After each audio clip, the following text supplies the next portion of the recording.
Embrace the power of knowledge at Sanskriti University, ranked first in most promising university in engineering and management in India. Visit www.sanskriti. कि बांग्लादेश में हिंदुओं के ऊपर जो अत्याचार हो रहे तो उनकी रक्षा करने की जिम्मेदारी अपने केंद्र सरकार की है।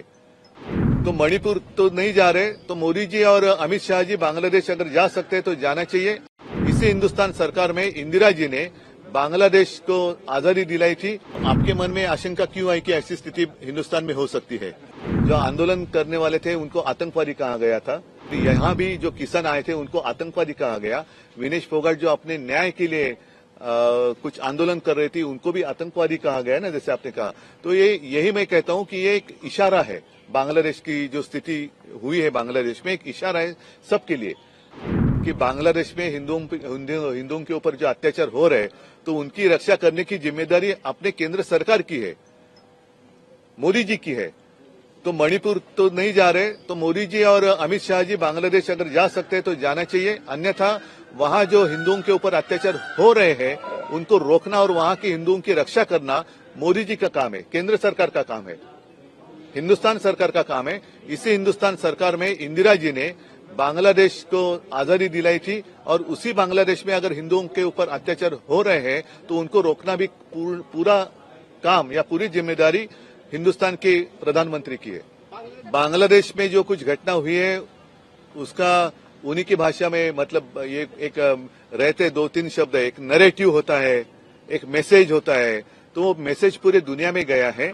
और जैसे इजराइल में कुछ हो रहा है, ऐसे बीच में बातें खबरें आ रही थी, वहां के प्रधानमंत्री को तो घर के बाहर निकलना मुश्किल हुआ था। भारी संख्या में वहां की जनता रास्ते पर सड़क पर उतर कर आई थी।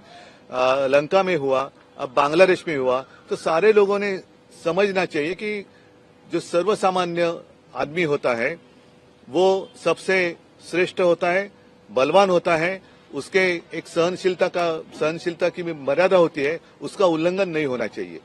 और जनता का न्यायालय वो सर्वोच्च होता है। तो जनता का न्यायालय का फैसला बांग्लादेश में हुआ है। विधानसभा निवडणुकीत मुख्यमंत्री पदाचा चेहरा असेल सर? बांग्लादेश जुड़ा हुआ सवाल है कि अगर ऐसी स्थिति जिस तरह से आप कह रहे हैं, बेरोजगारी है, युवा अस्वस्थ है, अगर ऐसी स्थिति भारत में पैदा होती है तो उस वक्त क्या हो सकता है? आपका क्या स्टैंड है? नहीं, पहले तो ये प्रश्न जो आप हमें पूछ रहे हैं तो आपके मन में आशंका क्यों आई कि ऐसी स्थिति हिंदुस्तान में हो सकती है? तो नहीं, मैंने कहा पूरे दुनिया में एक मैसेज गया है। और ये अगर बांग्लादेश में बात हुई है, हमारे पड़ोसी है, पाकिस्तान जिस हालत में हम तो देख ही रहे हैं। लंका में क्या हुआ, इजराइल में क्या हुआ, इजराइल में क्या हो रहा है, अन्य सारे देशों में क्या हो सकता है। तो ये तो कहीं भी कभी भी हो सकता है। और इसलिए मैं कहता हूं कि जो भी सत्ता में बैठे लोग हैं उन्होंने इस मर्यादा का हमेशा ख्याल रखना चाहिए कि जनता सर्वोच्च होती है और जनता का न्यायालय सर्वोच्च होता है। तो उनका फैसला बहुत ही गंभीर होता है। दिल्ली में ही विनेश फोगाट के खिलाफ, रेस्टर्स के खिलाफ जो चीजें हुई उसको देखने के बाद आज की स्थिति और आज देश का नाम वो ऊंचा कर रही है। देशद्रोही तक उन्हें कहा गया था, उनके खिलाफ कार्रवाई की गई थी इसी दिन। एक तो पहले विनेश के ऊपर हमें गर्व होना चाहिए और मुझे तो है। और जो बात अभी आपने जो सवाल किया, यही बात बांग्लादेश में हुई थी। जो आंदोलन करने वाले थे उनको आतंकवादी कहा गया था और मैंने तो सुना कि उनको रजाकार कहा गया। फिर यहाँ भी जो किसान आए थे उनको आतंकवादी कहा गया।